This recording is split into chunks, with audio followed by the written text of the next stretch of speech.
Hello friends, welcome back to my YouTube channel mechanical designing. तो आज हम यहाँ पर सीखने वाले हैं तीन ऐसे मटेरियल्स के बारे में जो कि इंडस्ट्रीज में बहुत ही यूज होते हैं। ये तीन ऐसे मटेरियल्स हैं जो हर इंडस्ट्रीज में कहीं ना कहीं यूज होते ही है। तो कौन से है ये तीन मटेरियल, तो आइए देखते हैं। तो ये तीन मटेरियल है स्टील, एल्यूमिनियम और कास्ट आयरन। तो ये तीन मटेरियल ऐसे है जो हर एक इंडस्ट्रीज में यूज होते हैं अलग अलग फॉर्म में। तो आइए दोस्तों शुरू करते हैं उसके बारे में। तो अपना पहला मटेरियल है स्टील। तो हमारे आज के वीडियो में हम देखने वाले हैं स्टील के बारे में, कौन कौन से टाइप्स के स्टील आते हैं, उसकी एप्लीकेशन क्या रहती है, उसके बारे में हम देखने वाले हैं। तो पहला हमारा मटेरियल है स्टील। तो स्टील बेसिकली चार तरह के होते हैं। पहला होता है कार्बन स्टील, दूसरा होता है स्टेनलेस स्टील और तीसरा होता है एलॉय स्टील और चौथा होता है हाई स्पीड स्टील जो कि टूल स्टील के नाम से भी जाना जाता है। तो पहला है कार्बन स्टील। तो कार्बन स्टील बेसिकली चार तरह के होते हैं जो कि low carbon steel, medium carbon steel, high carbon steel और अल्ट्रा हाई कार्बन स्टील। तो जो लो कार्बन स्टील है उसको प्लेन कार्बन स्टील भी बोलते हैं। तो उसमें कार्बन जो कंटेंट्स है वो बहुत ही कम रहते हैं, यानी कि 0.05 से लेके 0.15 तक। तो ये रहता है अपना लो कार्बन स्टील।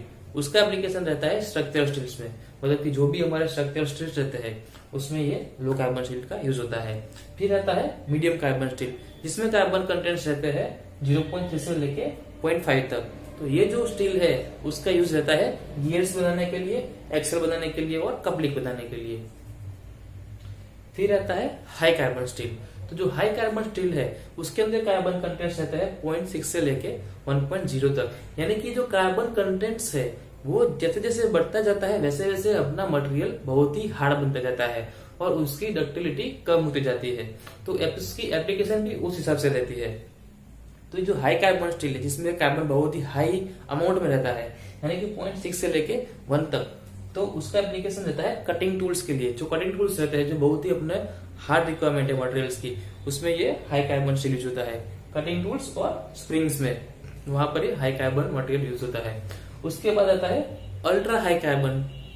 तो उसमें रहता है 1.25 से लेके 2% तक का कार्बन अमाउंट। तो ये जो अल्ट्रा हाई कार्बन स्टील्स है वो बेसिकली यूज होते हैं नाइफ और ब्लेड्स के लिए, जो बहुत ही कम डक्टाइल रहते हैं, यानी कि one kind of brittle material जो रहते हैं बहुत ही। तो ये जो हाई कार्बन स्टील है, अल्ट्रा हाई कार्बन है, तो वो उसका यूज बहुत ही शार्प एजिस वाला जो टूल्स है और जो चीज है उसको बनाने के लिए यूज होता है, यानी कि नाइफ्स में और ब्लेड्स में। तो ये हुआ हमारा कार्बन स्टील। उसके बाद है अपना स्टेनलेस स्टील। आप सबको जानते होंगे एसएस के बारे में, तो उसका शॉर्ट फॉर्म है एसएस। तो वो रहता है स्टेनलेस स्टील। उसके तीन बेसिक टाइप्स है, इसमें पहला है ऑस्टेनेटिक, दूसरा है फेरिटिक और तीसरा है मार्टेंसिटिक। तो ये जो अपना पहला ऑस्टेनेटिक है उसके अंदर दो तरह के स्टील्स आते हैं, यानी कि 200 सीरीज वाला और दूसरा आता है 300 सीरीज वाला। तो ये जो है 200 सीरीज वाला जो स्टील है उसका जो यील्ड स्ट्रेंथ है वो 300 वाले सीरीज से थोड़ा 50% ज्यादा रहता है, यानी कि स्ट्रेंथ ज्यादा है लेकिन उसका जो रस्ट के सामने उसका जो रेजिस्टेंस है वो बहुत ही कम रहता है 300 के मुकाबले। तो अगर आपका स्ट्रेंथ का रिक्वायरमेंट ज्यादा है कोई प्रोडक्ट का तो आपको 200 सीरीज में जाना चाहिए, और स्ट्रेंथ के साथ साथ अगर आपको वो एंटी कोरोसिव भी चाहिए तो आप 300 सीरीज में जा सकते हो। तो वो रहता है ऑस्टेनेटिक स्टील। उसके बाद में आता है फेरिटिक स्टील।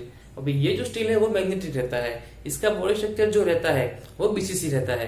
तो ये जो फेरिटिक स्टील है उसमें आता है 400 सीरीज वाले सारे मटेरियल जो कि मैग्नेटिक रहते हैं और जिसका रस्ट रेजिस्टेंस कैपेसिटी 300 के मुकाबले बहुत ही कम रहता है और ये चीप भी रहते हैं कंपेयर टू 300 सीरीज। तो अगर आपका रिक्वायरमेंट उस हिसाब का है जहां पर आपको एंटी कैरोसिव कम चलता है और आपका जो कॉस्ट है वो आपको डाउन करना है और मैग्नेटिक मटेरियल कहीं पर यूज करना है, तो आप यहाँ पर फेरिटिक मटेरियल यूज कर सकते हो। उसके बाद आता है मार्टेंसिटिक स्टील। तो ये जो स्टील है उसका जो वेल्डेबिलिटी है, कास्टिंगबिलिटी है और वो सब प्रॉपर्टी उसकी बहुत ही अच्छी है। तो उस वजह से उसका एप्लीकेशन हमारे जो कापलान टर्बाइन है, फ्रांसिस टर्बाइन है, वो जो सब टर्बाइन्स है उसकी जो ब्लेड्स कास्टिंग से बनाने की रहती है वो इस स्टील में से बनाई जाती है। तो ये हुआ हमारा स्टेनलेस स्टील। उसके बाद आता है एलॉय स्टील। तो एलॉय स्टील क्या रहता है? स्टील एलॉय और एलॉय स्टील ये दोनों बहुत ही अलग अलग चीज है हम इसके बारे में भी एक वीडियो अलग से बनाने वाले हैं। इसमें हम जानेंगे कि एलॉय स्टील क्या है और स्टील एलॉय क्या है, इन दोनों में क्या डिफरेंस है। तो अभी हम जानते हैं सिर्फ एलॉय स्टील के बारे में। तो एलॉय स्टील के दो बेसिक टाइप है, लो एलॉय स्टील और हाई एलॉय स्टील। तो ये जो स्टील्स है वो बेसिकली जो पाइप्स मैन्युफैक्चरिंग करनी है उसमें यूज होता है, यानी कि जो एनर्जेटिक जो लाइन्स है जिसमें से मतलब हाई एनर्जेटिक वाले इक्विपमेंट्स है उसमें जो पाइप्स हमें यूज करना है वो इस मटेरियल में बनाया जाता है। उसके बाद आता है हाई स्पीड स्टील यानी कि टूल स्टील HSS। तो ये जो स्टील है जो उसका नाम ही सजेस्ट करता है टूल स्टील, यानी कि जितने भी मशीन्स के जो टूल्स आते हैं तो वो सब इसमें से बनाए जाते हैं। दो चीज है, एक है अल्ट्रा हाई कार्बन और दूसरा है हाई स्पीड स्टील। तो ये दोनों बेसिकली तो सेम है, दोनों का दोनों मटेरियल बहुत ही हार्ड है। तो ये जो हाई स्पीड स्टील है वो कंपेरेटिवली ये जो अल्ट्रा हाई कार्बन है उससे ज्यादा स्पीड में कटिंग करते हैं। तो हमारे जो कटिंग टूल्स है वो सब हाई स्पीड स्टील में से बनाए जाते हैं, यानी कि हमारे जो टैप सेट रहते हैं जो थ्रेड करने के लिए यूज होते हैं, जो मिलिंग की इंसर्ट्स आती है वो जो यूज होती है, या फिर जो गियर के होबिंग कटर आते हैं वो जो यूज होते हैं, तो वो सब हम हाई स्पीड स्टील में से बना सकते हैं। तो ये हमारा रहता है हाई स्पीड स्टील यानी कि tool steel material.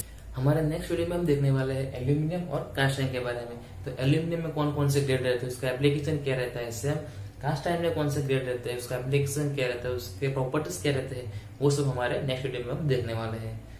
Thanks for watching the video friends. अगर वीडियो पसंद आया हो तो लाइक करें, शेयर करें और सब्सक्राइब करें और जुड़े रहे मेरे साथ कुछ नया सीखने के लिए। थैंक्स।